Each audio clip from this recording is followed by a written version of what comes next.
I used to be semi-famous on Instagram for the pictures I took of many abandoned places all around the world. Travel blogging, well, it was not something everyone could do. But since my parents had a lot of money and I knew how to write, I thought like I was predestined to become one of those famous people who are paid to travel and write. And I did. Actually, for a whole 5 years, I managed to live in various corners of the world, just discovering places that would leave most breathless. I was a bit aimless at first, and then discovered a real passion in visiting abandoned places. I visit abandoned trains, caves, an abandoned city in Canada, another in China, abandoned schools, mental institutions, hell, I did them all. And you know what? The creepier, the better. And then one day, one of my followers sent me a location, told me we should meet. She was cute and well, I was a free and available man. With my lifestyle, it's pretty easy to see me as a no-strings-attached kind of guy.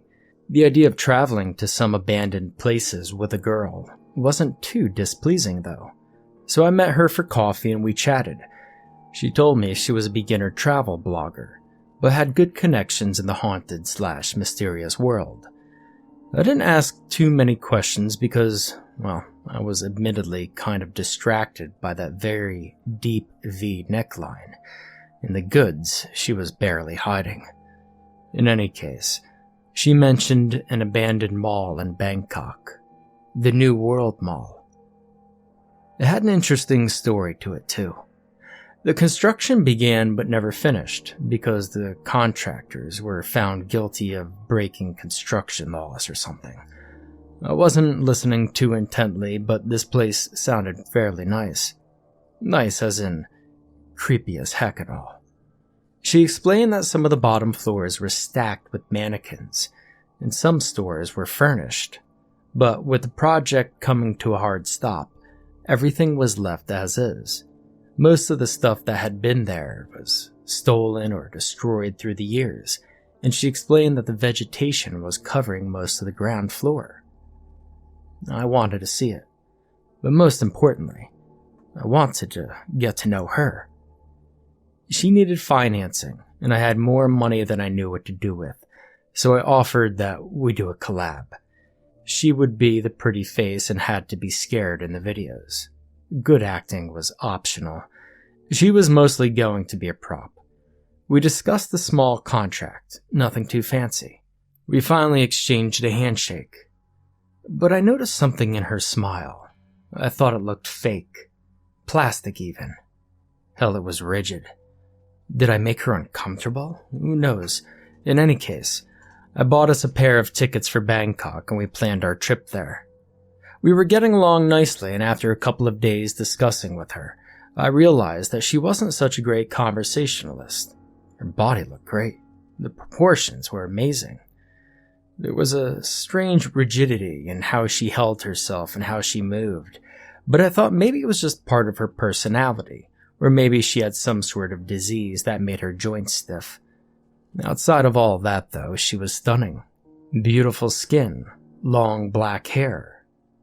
I'd never seen brown eyes so pale before. They were almost yellow. The trip went fine and we arrived in Bangkok about 18 hours later. I took the rest of the day just to rest in our hotel room, and we talked a little bit. After a while, I told her I was going to leave and I wanted to explore the city. Had a drink in another hotel and eventually came back to crash. Once I got the jet lag out of my system, I was ready to explore this New World Mall with her. That weird plastic smile came back again when I told her I was ready. I called a taxi and he dropped us about 200 meters away from the entrance, saying something in his native tongue that I unfortunately couldn't understand. I got out of the cab, and when I tried to pay him, he said something more aggressively and dashed. I asked my partner if she knew what this was about, and she shrugged before grabbing my hand and making a beeline for the entrance of the mall. Cultural clash aside, the abandoned mall looked beautifully decrepit from the outside. I already loved the aura I got from it. And by that, I mean I got chills rushing down the length of my back. It was like capitalism getting destroyed by nature. I could see plants around the place with roots so big they broke through the concrete. I saw mold and grass from the broken windows and knew this place just had to be full of spirits. Or at least, that's what I was going to tell my audience. I got my camera out as we got past the double doors, and a strong scent of humidity and fish filled my nose. It was so pungent, my heart rose in my throat. Mind you, I hate the smell of fish, and a mall was the last place I expected to be assaulted with that kind of scent. Following after her, we reached a small set of elevator stairs that towered over the basement. I instantly saw them moving in the waters, by thousands. The whole basement was flooded and filled with fish of various lengths and colors, but mostly whites, oranges, and blue-grays. As much as I hated fish, I had to admit this natural aquarium was fascinating. I mean, how the hell did they even get in there? How did the water get there? Was it just rainwater or did a pipe break? I had no idea how these fish were there. Maybe there was a pet store before the project abandoned and a few fish survived. Who knows? All I know is that from where I stood, there were thousands of fish in the bottom of an abandoned mall, and it was cool as hell. I took several pictures of both the deteriorated flight of stairs and the fish pond at the bottom before my partner started tugging on my sleeve, urging me to follow her. She said that she had something to show me. The way she expressed herself made me feel as if she had already been there, but she told me that she was a beginner. I followed her deeper into the abandoned New World Mall until we reached what looked like a storage room. I couldn't see too well in there, and despite a part of the roof being made of glass, the rest of it was a normal roof and blocked the light. However, I didn't need to see more. As soon as I entered, I knew that something was off with this room. It felt like I had a million eyes on me, and all of them had daggers. I felt an incredible pressure in my lungs, and my whole body went rigid as my eyes met the first line of mannequins. Hundreds of them, waiting in the dark in perfect, neat rows. All of them covered in dust and torn fabrics that were eaten by bugs, mold, and whatever else found its way inside the mall. This was absolutely creepy, and I knew my followers would be raving about this, but I wanted out. I swallowed thickly as I got a few pictures with my camera. Worst case scenario, I could always say something like my camera stopped working after I took a few pictures. I felt like I was stepping into a forbidden land, so I told my partner I was going to explore somewhere else, but her stiff smile turned into a frown. She told me to take a picture with them. "Hey, listen, I'm not going to do that," I replied. I knew the picture would be a hit, but I wanted nothing to do with the mannequins more than the few pictures I took from a reasonable distance. There was just something wrong with that room. Even with part of the glass roof broken and letting air filter in, I felt like I was suffocating.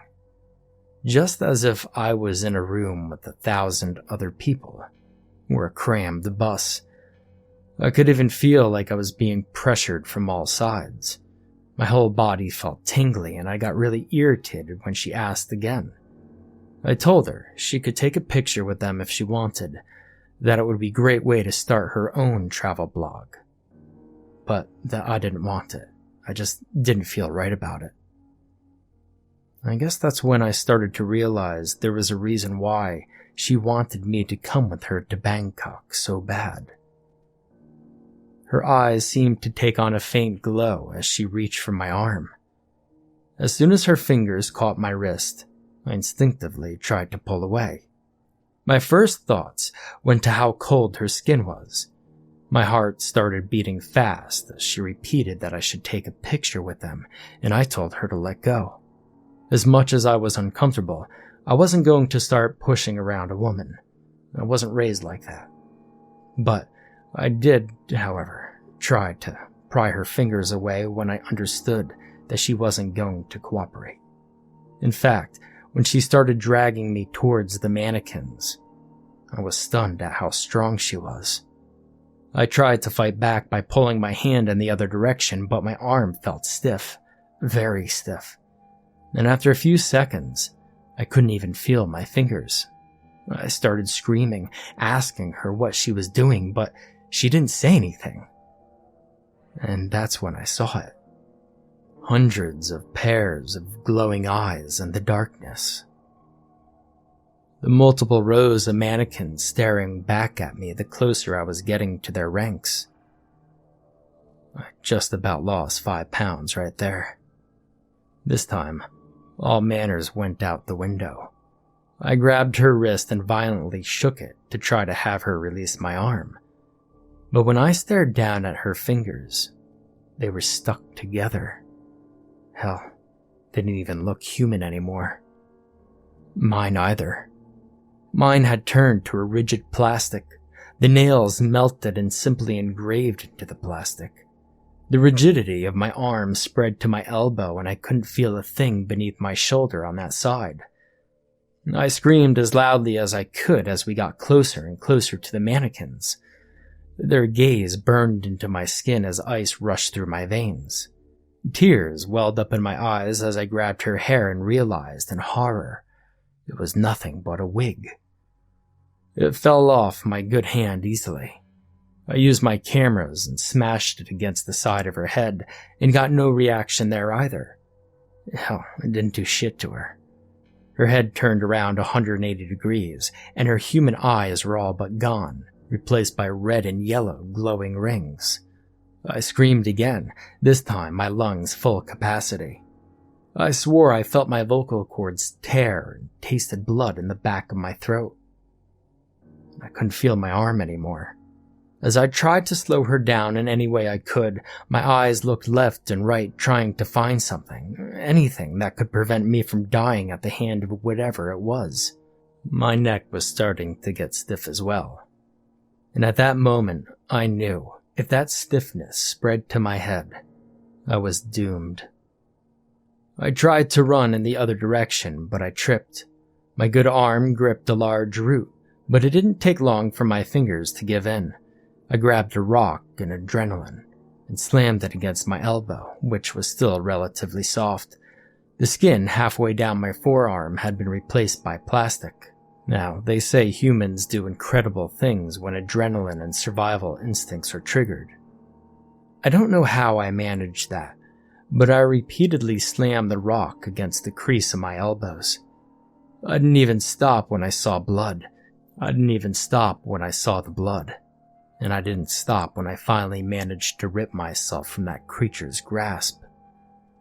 I didn't feel anything when I saw my arm break at the elbow, or when I pulled so hard tendons and muscles tore.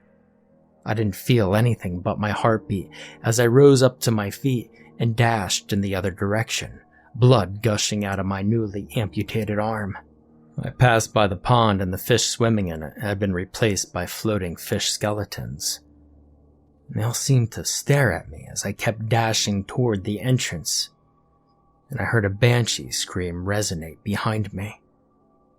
It sounded like it came straight from hell, and 1,000 ghouls decided to scream at once, but I didn't stop. As soon as I was out of the mall, I recognized the taxi driver. His cab was parked a few meters away, and he was holding a shotgun. I passed out to the sound of his gun going off. When I woke up, I was in a hospital in Bangkok. I'd been out of it for 3 whole days, according to the nurse there. She spoke broken English, but I understood what was necessary.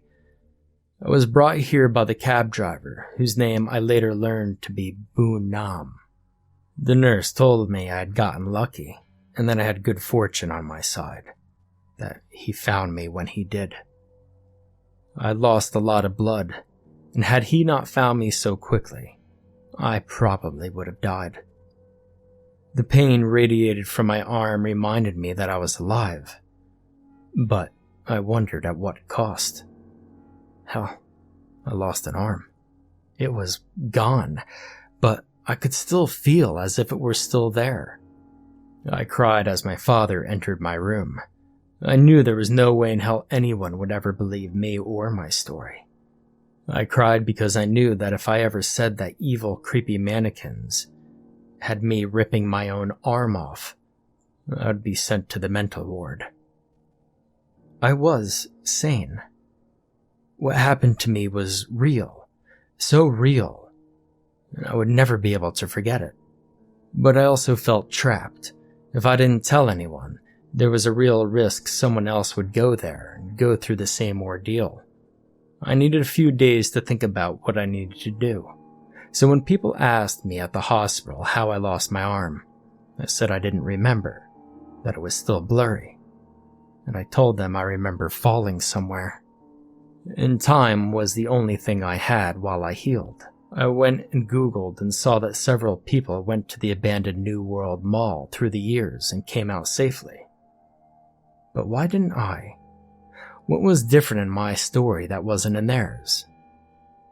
Her. Maybe only those selected by her had to go there and see what I had to. If this was a test, then I had no right to intervene, right? I told everyone I remembered what happened. I fell down the flight of the elevator stairs and broke my arm. I passed out, and when I woke up, there were fish biting on my flesh. Just small nibbles, but I panicked, moved too fast. My arm got stuck and I ripped it off accidentally. Adrenaline got me running back up the stairs, and then I crashed in front of the taxi driver. Now, it's been several years and I still believe I was caught in a fight between good and evil. My dad tried to buy me several prosthetics, but even with the realistic skin over it, I don't feel comfortable having plastic in my forearm.